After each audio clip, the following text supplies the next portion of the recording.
Hundreds of individuals have been featured on FBI wanted lists, including their famous Most Wanted list. The majority of these fugitives are eventually caught, often with the help of the public. The resources that the agency has available means they can raise awareness for a case, as well as track down scary individuals that ordinary law enforcement might not be able to find. Number 5. When the daughter of Natina Kia didn't receive a phone call from her mother on the morning of March 6, 2019, it was the beginning of a nightmare for the Kia family, and the end of 5 years on the run for Lamont Stevenson. 5 years earlier, in October of 2014, the family of Olga De Jesus were concerned when they hadn't heard from her in a while. Olga was a 39-year-old mother of 2 who seemed to be in a good place in her life. According to her family, she was the happiest she'd ever been. She'd recently helped to plan the 20th year reunion event for her school and had reconnected with old high school classmates. One of these was Stevenson. Stevenson was twice divorced and had children from his previous relationships. The two started speaking and were soon an item. Nobody in Olga's life realized there was anything wrong, including Olga herself. Every day, Stevenson left for his job at Pep Boys, and soon the couple were planning a wedding. But unbeknownst to Olga, Stevenson had lost that job. Leaving the house every day was just an act. He couldn't bring himself to tell his new fiancée that he was unemployed. Rather than face that difficult conversation, Stevenson chose to take Olga's life. He also took the life of her dog, Lola. By the time Olga's family went to check on her, Stevenson was missing. They found Olga's body in her bed in Newark, New Jersey. Lola was found next to her. It wasn't long before the police realized Stevenson was the culprit. CCTV footage showed him fleeing the scene of the crime, and later at Newark Penn Station bus and train terminal. As Olga's family mourned and tried to come to terms with their loss, the police began their hunt for the person responsible. They couldn't determine where Stevenson had gone after arriving at Penn Station, but they believed it was possible he had left the state. They did think he'd remained on the East Coast, though. In releases about this wanted fugitive, it was noted that he had a family in New Jersey, Virginia, and North and South Carolina. 3 years after Stevenson's disappearance, there was an update on the case. Family members claimed to have seen Stevenson in the Myrtle Beach area of South Carolina in July of 2017. Unfortunately, this update didn't lead to him being captured, and he disappeared once more. In 2018, the FBI added 4 new names to the top 10 most wanted fugitives list. The last of these was the 521st person to be added to the list, Lamont Stevenson. In the press release announcing Stevenson's addition to the most wanted list, a few more details about the crime he was alleged to have committed were given. It was revealed that he had taken a taxi to Penn Station, but had gone completely off the radar after this. FBI investigators also revealed that he had no trouble with law enforcement up until that point. There were no fingerprints or DNA on file, and it would have been relatively easy for him to start a new life somewhere else, as nobody would have had any reason to suspect him of any crime. At the time, a motive was still uncertain, but family members revealed that he could be somewhat controlling over Olga. Even though she seemed happy, her family revealed that it was surprising that the relationship had moved so fast. They believed this controlling aspect could have been what caused Stevenson to take Olga's life. Both law enforcement and Olga's family were certain that Stevenson was capable of taking someone's life.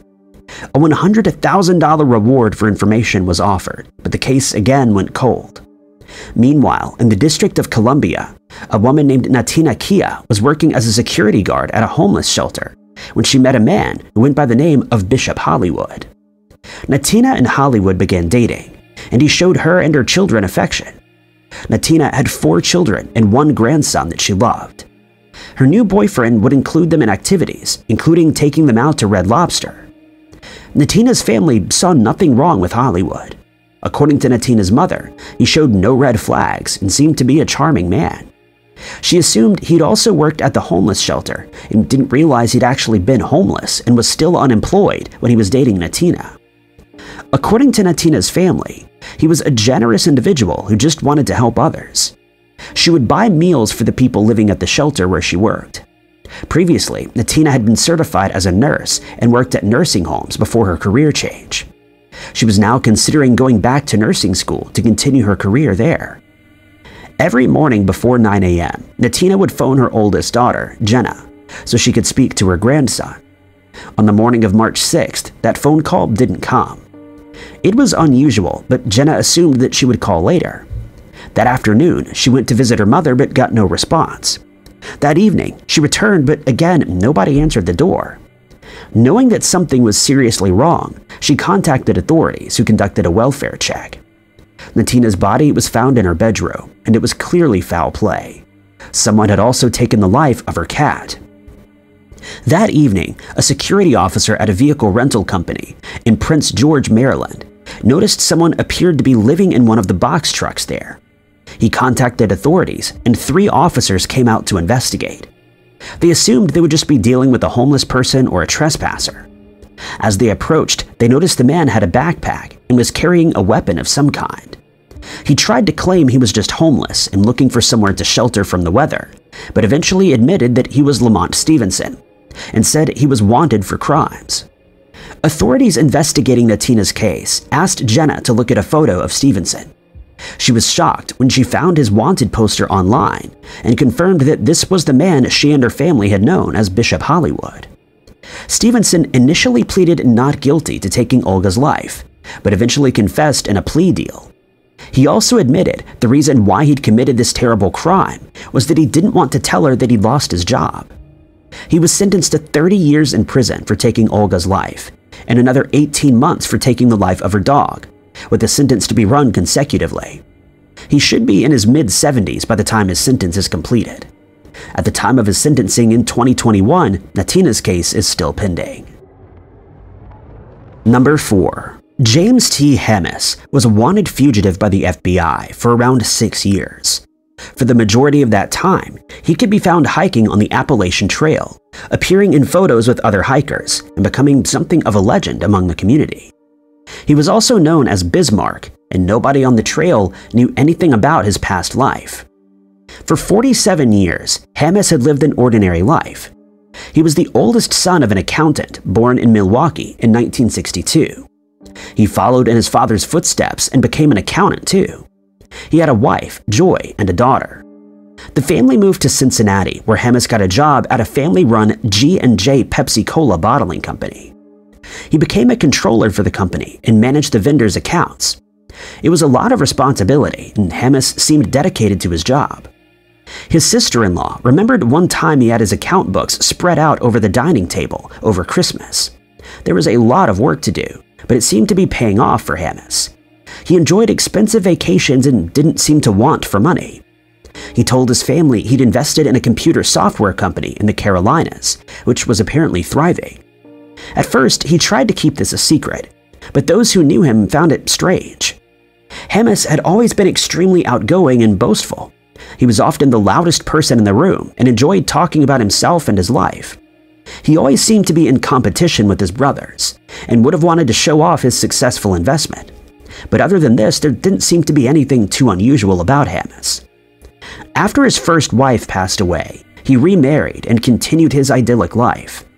The only secret he appeared to have was a daughter he'd had with another woman while still married to Joy. That would have been scandalous for the Hamas family, but it was nothing compared to the secret that would lead him to going on the run for 6 years. It started in 1998. Hamas had opened an account for one of the company's vendors at a bank that the vendor didn't use. He was the only person with access to this account. He began sending money from the bottling company to this secret vendor account. On the company files, it simply looked like they were paying a vendor and it didn't raise any alarms. For over 10 years, Hamas continued to make payments to this account. Sometimes the payments were sums as low as $9,200, but they could be up to $200,000. Hamas took millions of dollars through this scheme. Despite the extravagant vacations, Hamas didn't seem to be living a luxurious lifestyle. His family or company had no reason to suspect that anything suspicious was happening. There were a few different factors that eventually led to the FBI uncovering the scheme. The first was that Hamas failed to file some tax returns, which made authorities aware of the high income Hamas had been claiming. Then the vendor's real bank was sent a canceled check from a bank they'd never heard of before. In February of 2009, Hamas was called into his employer's office where the FBI was waiting to question him. He asked that he be allowed to tell his wife himself and was left. He didn't go home but disappeared. Authorities investigating the case found that Hamas had invested a lot of money in the stock market. Many of those investments had failed during the financial crisis of 2008, but some of the money was still missing. FBI investigators also found searches for how to disappear on Hamas's computer. It was obvious he'd been planning this for a while. His family recalled how he had planned to retire at 50. They believed his plan all along had been to take the money and run after this point. He'd just been forced to go through with this plan earlier. As the FBI and other law enforcement began to search for Hamas, hikers on the Appalachian Trail started to come across a man who went by the name of Bismarck. Thousands of people every year hike along the trail, which stretches from Georgia to Maine. Many go by trail names and use their time on the trail as an escape from their everyday life. There are some who hike the trail that become well known, including the man by the name of Bismarck.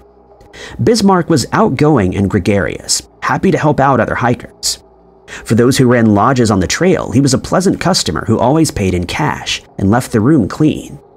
He would give information to the man who wrote the AT book, emailing information about what places would give hikers deals and other information that would be good for hikers to know. He was happy to pose for pictures, and many blogs about hiking on the trail featured photos of him, an older man with a graying beard who wore glasses. He was so well known that hikers would ask if new hikers had seen Bismarck yet to gauge their experience. The origin of his name is a mystery, although he did tell some people that he was from Bismarck, North Dakota, which might have been the explanation. He didn't talk much about his life off of the trail, but did say that he'd invested in a software company in Bismarck, which explained how he could afford to spend so much time on the trail. In 2014, a hiker from Missouri spent 7 months on the trail with Bismarck, who left a lasting impression on him. He returned home and watched a rerun of a 2012 episode of the TV show American Greed, when he spotted someone that he recognized. After Hamas disappeared, the FBI had turned to TV shows to get the word out about his crime. They hoped someone might recognize him. Hamas's case appeared on shows like America's Most Wanted and American Greed. The hiker contacted Hamas's sister-in-law and informed her that he'd seen the missing individual on the Appalachian Trail. He wasn't just another hiker, but a famous face on the trail, who would be recognized by lodge owners and other frequent hikers. The FBI were contacted, and a plan was set up to track down where exactly Hamas would be. They discovered that the best time to catch him would be during the Appalachian Trail Days Festival in Damascus. In May of 2015, FBI agents arrived at the Montgomery Homestead Inn in Damascus. It was a small building with only 4 rooms to rent. Due to the celebrations that were taking place, those rooms had been booked weeks in advance. Bismarck was one of the people who had booked a room. He was a regular visitor at the inn, and the owner was surprised when FBI agents arrived searching for him. Hamas was arrested at the inn and taken into custody. He was found to be carrying almost $12,000 in cash, 12 gift cards worth over $3,600, 2 laptops, thumb drives, cell phones, and a gold ring. While he went by the name Bismarck on the trail, he'd also been using the identity of one of the other employees at the company that he'd stolen from. At first, he pleaded not guilty, but would come to a plea deal. That involved the prosecution dropping 74 other cases of wire fraud and money laundering. He was sentenced to 8 years in prison in order to pay $7.7 million in restitution. Number 3. In June of 2017, former attorney Eric C. Kahn disappeared, leaving behind an electronic monitoring device and more than 1,000 clients whom he'd used to defraud the US government. He would last 6 months as a fugitive before the FBI caught up with him. His scheme had started 13 years earlier in Kentucky. Kahn had been working as an attorney for decades at this point, and had developed a reputation for specializing in Social Security disability. He would be hired to help those who were unable to work due to their disability claim benefits from the government, and claimed some money for himself for providing representation. This work should have been about helping the most vulnerable people in society. Many people would have to rely on these disability payments to live, and wouldn't necessarily have been able to get through the legal process of applying without a specialist. But Khan saw it as a way to line his own pockets, and by 2004, he'd come up with a way to do that more efficiently. He focused his attention on Appalachia, where many of the people living there had once been part of the coal mining industry. This dangerous work had left many former miners with debilitating conditions that left them unable to work. Eric Khan, or Mr. Social Security as he was known, was an ever-present figure in the region. His advertising could be found on the front of phone books and in newspapers, on radio and TV, and on giant billboards where a mannequin designed to look like Khan would sit on top. Khan also had a troupe of cheerleaders called the Khan Hotties that would advertise his services on their clothing. Khan advertised an extraordinary success rate. Typically, disability applications had a success rate between 33 and 43% in the years when Khan's scheme was in operation.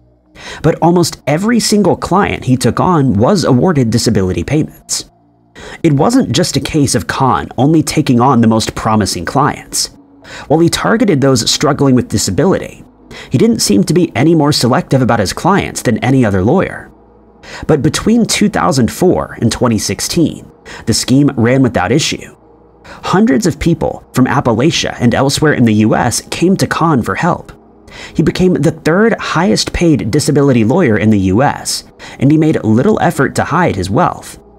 As well as spending money on the extravagant advertising campaigns, Khan also displayed his wealth with expensive cars and watches. He had the second largest seated Abraham Lincoln statue in the US in the parking lot of his company offices, having spent $500,000 on the statue that mirrored the Lincoln Memorial. But despite the displays of wealth and abnormally high success rate, nobody thought to investigate just how Khan managed to obtain this. It wasn't until 2011 that people began to grow suspicious of Khan.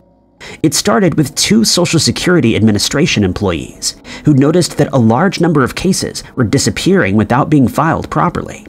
They had all come from Khan. After investigating the disappearances, they discovered that Judge David B. Daugherty had been intercepting them. Disability claim cases were supposed to be assigned to judges randomly, but Daugherty had always had Khan's cases. He even took cases that had been assigned to other judges.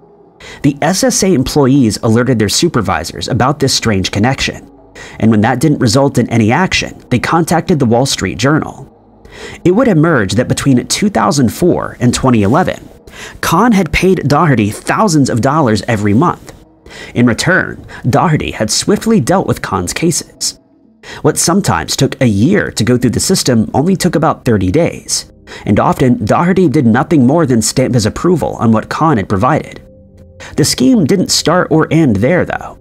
Khan had a handful of doctors who were also being bribed to help his cases along. One doctor had a consultation room in Khan's office and saw dozens of claimants every day.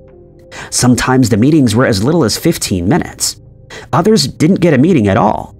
Khan had pre-prepared forms for the doctor to sign off on. Even though the claimants had legitimate disabilities, it was easier for Khan and his co-conspirators to make up a standard set of ailments to sign off on. These would often contradict other information in the file, and sometimes wouldn't even make sense. But as they weren't being closely inspected by the judge, this wouldn't matter. Despite the Wall Street Journal article in 2011, Khan was allowed to continue his scheme.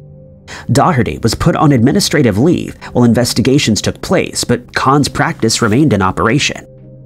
In May of 2015, 900 of Khan's former clients received letters saying their benefits would be suspended while an investigation took place.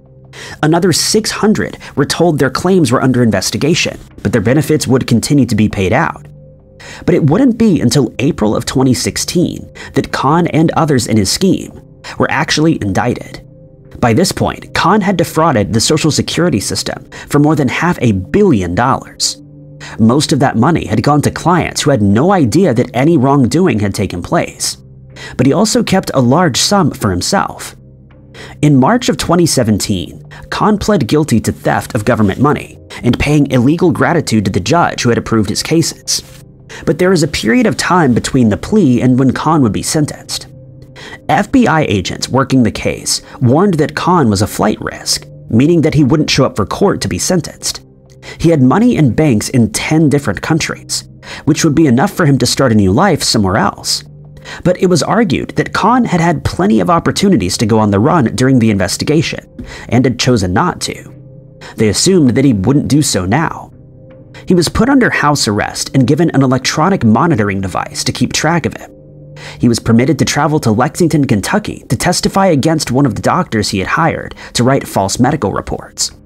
But while traveling to Lexington, Khan disappeared. The monitoring device was found in a backpack on the side of the I-75. A friend had brought him a vehicle to make his escape in, and Khan was spotted on CCTV at 2 gas stations as he traveled to Mexico. The car was found abandoned near the border, but investigators couldn't be certain he had actually crossed into Mexico. It would later emerge that Khan and his friend had been planning his escape for a year. His friend had even done the run himself to test the security levels at the border and warned Khan of any problems he may have had. Khan was added to the FBI's fugitive list, and his escape appeared in newspapers. Rather than relaxing somewhere and trying to start a new life, Khan was apparently very interested in the coverage that he was getting back home. He sent emails to a reporter at a newspaper in Lexington, saying that he'd fled the country without an extradition treaty, and correcting mistakes that had been made in the reporting. He even asked for mugshots to be removed from stories, and said that his co-conspirators should have stricter sentences. For some reason, Khan also sent taunting messages via fax to one of his old colleagues, who was now helping Khan's former clients to get the benefits that they had taken away. Khan seemed certain that his planning and scheming meant that he could escape justice, but he was wrong. Authorities in Honduras had recognized him and spent weeks tailing him. In December of 2017, he was captured in a joint operation involving the FBI and Honduran authorities. He spent just 6 months on the run. Khan had already been sentenced to 12 years in prison and was given an additional sentence of 15 years for the escape. He was also ordered to pay millions of dollars in restitution and to remain in prison until 2040. Number 2. More than 3,700 miles from the FBI's headquarters in Washington, D.C., a crime took place in the small English town of Felixstowe in 1993. Almost 2 decades later, the FBI would play a part in capturing the fugitive responsible. The crime took place on the morning of January 22, 1993. Eddie Maher and his coworker, Peter Bunn, were taking an armored vehicle to banks in the area to transfer cash. Just after 9 a.m., they arrived at the local branch of the Lloyd's Bank, and Peter went in. As he chatted with staff inside, Maher drove the vehicle away. He took the vehicle to a nearby amusement park, where he and 2 accomplices loaded the cash inside another vehicle. Another car change would take place at another location, with the money transferred into a Toyota Previa that had been stolen in advance. Around $1 million had been stolen, and the culprits were nowhere to be found. At first, the police believed that Maher had been kidnapped. He was a former firefighter and had given no clues that he was about to embark on some daring heist. But they soon realized that he'd been part of the plan for weeks. According to Maher, he'd been approached by a shady gang who had threatened him to make him a part of their scheme. The police believed that he'd been a willing participant. In advance of the heist, Maher had sent his girlfriend and their young son to America on what he claimed was a vacation. A few days after the heist, he was given a plane ticket to the US, a fake passport under the name of Stephen King, and $250,000. The money was rolled up in towels and other personal items to pass through security. When he arrived in the US, he told his girlfriend what he had done. She was upset at first, but agreed to live as a fugitive with him under the name of Sarah King. The couple and their son started a new life together in the US. Their son Lee was too young to know any difference and believed he was Lee King. Maher even forged a birth certificate so he could get a social security number and a job when he got older. At first, Maher lived on the money he had stolen. The family settled in Woodland Park, Colorado, where Maher volunteered with Mountain Search and Rescue and learned to fly a plane. He told their neighbors that he had sold a photocopier business in England and was still deciding what to do next. The truth was that he couldn't get a proper job in the US and couldn't find a cash-in-hand job that suited his lifestyle. The family had to make cutbacks, and Maher decided to sell the plane that he had bought. The buyer only paid a quarter of the asking price, and when Maher complained, the buyer threatened to go to the police. It's not known if the buyer had figured out Mayer's secret or if he just guessed there was something suspicious about the family.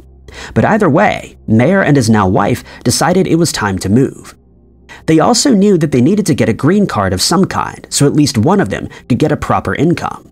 The money from the robbery was now entirely gone. Mayer's brother had married an American woman, so he used that identity to go get a green card, and with that, he unlocked a new form of income and a new excuse to move his family from place to place. He would claim that they were simply moving for work when Mayer got a new job or promotion installing TV systems. The Mayers tried to live normal lives and had a second son named Mark. They did raise some suspicions among their friends and neighbors who found it strange how secretive they were about their history and British family. But this was never anything serious. The false identity would eventually come undone due to Lee. According to Mayer, Lee began to rebel in his teenage years and as he became a young adult. He asked questions about family members that his parents couldn't answer honestly. He had many short-term relationships and got into trouble with the law a few times. Lee would later marry a woman named Jessica Butler, but it was a dysfunctional relationship. Lee would often get drunk and the couple argued a lot. One night while drunk, Lee confessed that he believed his father was a fugitive. He didn't know the details, but it was one possible explanation for why his father was so secretive. Jessica decided to take the theory seriously and searched the Mayer name online. She came across news reports about Eddie Mayer, who was nicknamed Fast Eddie in the English press. The photos of this criminal, who'd been missing for about 20 years, bore a striking resemblance to her father-in-law. Jessica went to the local police about her suspicions. The local police compared the photo of Eddie Mayer to the driver's license photo of the man that they now knew as Michael Mayer. There were some similarities, but there was nothing they could do about it. They contacted the FBI, who began to investigate the case. The problem for U.S. authorities was that there was no arrest warrant for Eddie or Michael Mayer in America. At one point, Mayer had to bail Lee out of jail for an unrelated crime, and a police officer confronted him about his double life. They couldn't apprehend him, though. The FBI continued their investigation and found evidence that Mayer owned weapons. Combined with the fact that he was in the country illegally, this gave them a reason to arrest him. For some reason, Mayer chose not to disappear after being confronted by the local police officer. He did threaten to attack whoever had tipped off the police, but then calmed down. He knew that it was only a matter of time before he was arrested, and chose to tell Lee and Mark the truth about his past life. Mayer was arrested by FBI agents in February of 2012 and brought back to the UK. He confessed his crimes and was sentenced to 5 years in prison, but he was later released in 2015 and wrote an autobiography about his life and time as a fugitive. Number 1. The FBI's Most Wanted list has been in existence for over 70 years. In that time, 532 wanted fugitives have been listed. 11 of those individuals have been women. In April of 2016, Brenda Delago became the 9th woman to be entered into the list. Delago was a 33-year-old dental student at the time when the crime occurred. She'd always been an ambitious person and seemed to have achieved the good life she'd always wanted as a child. She had done well in her exams, she lived in a nice part of town, and she had a good career ahead of her. But there was one problem in her life. Anybody who met or knew Delago knew of Ricky Paniagua. Ricky was a doctor who'd been teaching at the University of Texas Southwest Medical Center when he met Delago in 2012. He was charming, thoughtful, and good-looking, and Delago fell for him instantly. For 3 years, that love was reciprocated by Ricky. He gave her a promise ring, and the couple lived together for a while. During that time, Delago seemed to base her identity around being Ricky's girlfriend. During introductions when she started dental school, she talked mostly about him, so it was devastating for her when they broke up in 2014. Ricky tried to move on, but coincidentally, he kept running into Delago. She showed up at his salsa class and crossed paths with him wherever he went running. It seemed like they were meant to be, and the relationship restarted. This time, Delago was living in her own apartment, but the relationship was as good as ever. Unfortunately for Delago, it wouldn't last, and in February of 2015, they broke up for good. As far as Ricky was concerned, they remained friends. He wished her good luck with her exams, and she helped him when his car broke down. He had no reason to suspect there was anything to worry about. In May of that year, Ricky met Kendra Hatcher. Kendra was perfect for Ricky. She'd been born in Pleasant Plains, Illinois, and had lived a life that matched the name of her hometown. She'd studied Spanish and biochemistry at DePauw University and spent her breaks on mission trips abroad where she built churches or led Bible studies for low-income children. After graduating, she enrolled at the University of Kentucky College of Dentistry and continued her charity work. Over Christmas break, she traveled to Ecuador to provide free dental care for underprivileged children. By all accounts, she was kind and generous as well as good-looking. She came to Dallas in 2010 for a fresh start. She'd previously married her college boyfriend, but that relationship hadn't worked out. A few years later, she met Ricky on the dating app Tinder, and the couple hit it off. Kendra's friends noticed she was happier than normal, and the relationship with Ricky seemed to be developing quickly. They were going on vacation together and talking about the possibility of marriage. Before things became too serious, Ricky had sent an email to Delago, informing her that he had a new girlfriend. He didn't mention Kendra by name, and Delago didn't ask any questions. She was apparently happy for him. In September of 2015, Ricky and Kendra were planning a trip to Cancun. They were getting ready for a major change in their lives. Ricky had been offered a position at a medical practice in Sacramento and would be leaving Dallas in October. Given how close the couple were, it was likely that Kendra would be joining him. That would all change on September 2nd, the day before the couple were set to go to Cancun. It was just after 7:40 p.m. when Kendra arrived home from work. She pulled into the parking garage attached to the apartment building where she lived. Another resident was also in the garage going to his own car when he heard the sound of bullets being fired. By the time he arrived, Kendra's body was lying face up on the floor. Her purse had been stolen. The resident called 911, but Kendra had passed away before an ambulance could arrive. Nobody close to Kendra could think of any reason why anyone would want to hurt her. The fact her purse had been stolen led the police to believe that it was a robbery gone wrong. But by examining the scene, they were able to determine that Kendra had her hands behind her head when she was attacked. There would have been no reason for a robber to commit such an act. The parking garage had cameras, and the police were able to get an image of a black Jeep speeding away from the scene just after the crime took place. It arrived at the apartment building at 7:15 p.m. It obviously wasn't an attack of opportunity. Someone had come specifically for Kendra. It was difficult to make out much from the photo, but the investigators believed a woman was driving. When she heard the news, Ricky briefly considered whether it could have been Delago. She'd been sympathetic when he told her what had happened to Kendra, and even offered to get groceries for him. It didn't seem like the Delago he knew, and he didn't really suspect her. The image of the Jeep was circulated in the media, and the owner recognized it. The owner was a man named Jose Ortiz, an auto repair shop owner and a friend of Delago. On the day of the attack, Delago had come to his shop with a friend, Crystal Cortez. The BMW they were driving had an accelerator problem and they wanted him to fix it. He agreed to lend his Jeep to Delago for the day. That evening, he'd met up with Delago again at a Chili's for drinks. This was precisely where they were when Kendra was attacked. A short while later, they returned to the shop where Crystal returned the Jeep. After seeing his car on the news, Jose confronted Delago, who said Crystal had been driving the car and claimed that her friend had a substance problem. She asked Jose not to go to the police and even offered to pay for the Jeep to be repainted. But Jose chose to go to the police and explained what had happened. The police brought Delago and Crystal Cortez both in. Delago claimed to have no idea what had happened, but Cortez would confess. Delago had been obsessed with Ricky even after the breakup. He and Kendra were all that she would talk about. She'd asked a few people if they would be willing to attack Kendra or Ricky for her. Each time, they assumed it was just a joke. Cortez was a friend of Delago's old roommate. She was a single mother and struggled financially. Delago offered her $500 to help eliminate Kendra, and Cortez accepted. Cortez then found Christopher Love, a friend of a neighbor who had an extensive criminal record. He was also in need of money. Delago offered him $3,000 in cash and substances to carry out the plot. While she was at the restaurant, Cortez and Love carried out the crime. Despite Cortez's confession, Delago was allowed to go after being brought in by the police. The police then tracked down Love and found the weapon used in the attack in his car. This was enough evidence to go after Delago, but she had already escaped. At this point, the FBI became involved, and it was believed that she'd fled to Mexico, and she was added to their most wanted list. In October of 2015, an arrest warrant for unlawful flight to avoid prosecution was issued. Exactly a year later, she was added to the top 10 most wanted.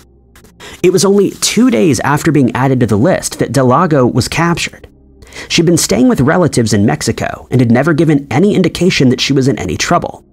She was extradited to the US, where she faced trial for her role in masterminding the scheme.